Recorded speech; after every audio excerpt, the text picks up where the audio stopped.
Assalamualaikum warahmatullahi wabarakatuh. Di sini saya akan mempresentasikan tugas UAS saya untuk mata kuliah Difusi dan Inovasi.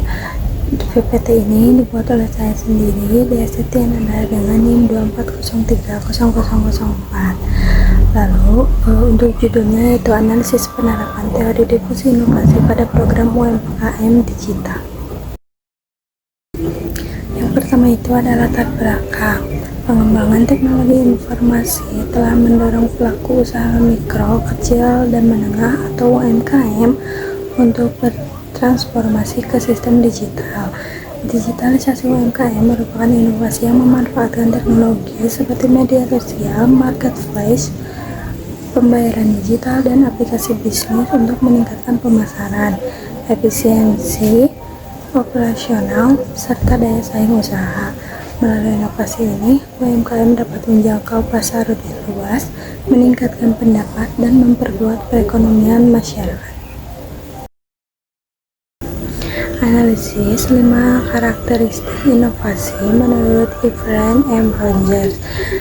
Yang pertama itu ada relatif advantage atau keuntungan relatif. Digitalisasi UMKM memberikan berbagai keuntungan dibandingkan pemasaran konvensional, antara lain yaitu menjangkau konsumen di seluruh Indonesia bahkan luar negeri, biaya promosi lebih murah melalui media sosial dan marketplace, mempermudah transaksi menggunakan pembayaran digital, meningkatkan omset dan daya saing usaha, memudahkan komunikasi dengan pelanggan.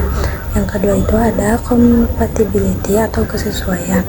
Program ini sesuai dengan kebutuhan masyarakat karena menggunakan smartphone dan internet semakin luas, lalu sesuai dengan perkembangan gaya belanja masyarakat yang beralih ke online, membantu UMKM tetap bertahan dalam persaingan usaha, mendukung kebijakan pemerintah dan transformasi digital. Lalu yang ketiga itu ada complexity atau kerumitan. Beberapa kendala yang dihadapi pelaku UMKM antara lain yaitu kurangnya kemampuan menggunakan teknologi digital, keterbatasan akses internet di beberapa daerah, kurangnya pemahaman mengenai pemasaran digital, kesulitan mengelola toko online. Namun, kendala tersebut dapat diatasi melalui pelatihan dan pendampingan. Lalu yang keempat itu ada trialability atau kemudahan dicoba. Digitalisasi UMKM mudah dicoba karena pelaku usaha dapat membuat akun sosial media sebagai sarana promosi, lalu membuka toko di marketplace secara gratis, lalu menggunakan pembayaran digital, lalu mencoba promosi online tanpa biaya besar. Lalu yang kelima itu observability atau kemudahan diamati. Hasil digitalisasi UMKM mudah diamati melalui peningkatan penjumlahan pelanggan, bertambahnya penjualan, menjangkau pemasaran yang lebih luas, meningkatkan interaksi dengan konsumen melalui media digital. Lalu selanjutnya itu ada tahapan proses adopsi inovasi. Yang pertama itu ada knowledge atau pengetahuan. Pelaku UMKM memperoleh informasi mengenai digitalisasi melalui pelatihan, seminar, media sosial, pemerintahan maupun komunitas bisnis. Lalu yang kedua itu persuasion atau persuasi. Pelaku usaha mulai tertarik setelah melihat keberhasilan UMKM lain yang berhasil meningkatkan penjualan melalui pemasaran digital. Lalu yang ketiga itu ada decision atau keputusan. Pelaku UMKM memutuskan untuk menggunakan marketplace, media sosial, dan pembayaran digital dalam menjalankan usaha. Lalu yang keempat itu ada implementation atau implementasi.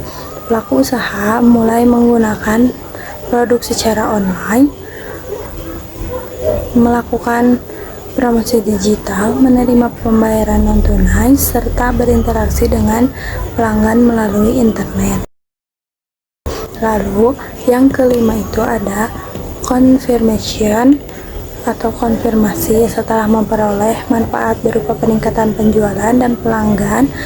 Pelaku UMKM semakin yakin untuk terus mengembangkan usahanya secara digital. Lalu selanjutnya itu adalah kategori adopter. Yang pertama itu inovator atau pelaku UMKM yang pertama kali memanfaatkan teknologi digital dalam usahanya. Yang kedua itu early adopter atau pelaku usaha yang cepat mengikuti perkembangan digital dan menjadi contoh bagi UMKM lainnya. Lalu yang ketiga itu early majority atau pelaku usaha yang mulai menggunakan teknologi setelah melihat manfaatnya. Lalu yang keempat itu late majority atau pelaku usaha yang baru balik ke era digital setelah mayoritas UMKM lain telah menggunakannya. Lalu yang kelima itu laggards atau pelaku usaha yang masih mempertahankan cara konvensional dan enggan menggunakan teknologi. Lalu selanjutnya ada opinion leader dan change agent.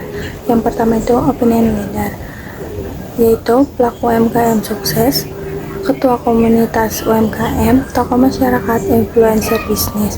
Mereka menjadi contoh dan memberikan motivasi kepada pelaku bisnis lain. Lalu selanjutnya ada change agent. Yang pertama itu dinas koperasi dan UMKM, pendampingan UMKM, perguruan tinggi, komunitas kewirausahaan, lembaga pelatihan. Mereka berperan memberi pelatihan, pendampingan, konsultasi, dan edukasi mengenai digitalisasi usaha. Lalu selanjutnya ada faktor pendukung dan faktor penghambat. Yang pertama itu faktor pendukungnya, dukungan pemerintah, kemajuan teknologi informasi, akses internet yang semakin luas, pelatihan digital bagi UMKM, tingginya penggunaan media sosial. Lalu faktor penghambatnya, rendahnya literasi digital, keterbatasan modal, koneksi internet yang belum merata, kurangnya kemampuan pemasaran digital, kekhawatiran terhadap keamanan transaksi online. Lalu selanjutnya ada peran opinion leader dan change agent. Yang pertama meningkatkan pelatihan literasi digital bagi pelaku UMKM. Yang kedua memperluas pendampingan usaha berbasis digital. Yang ketiga mempermudah akses pembiayaan untuk informasi digital.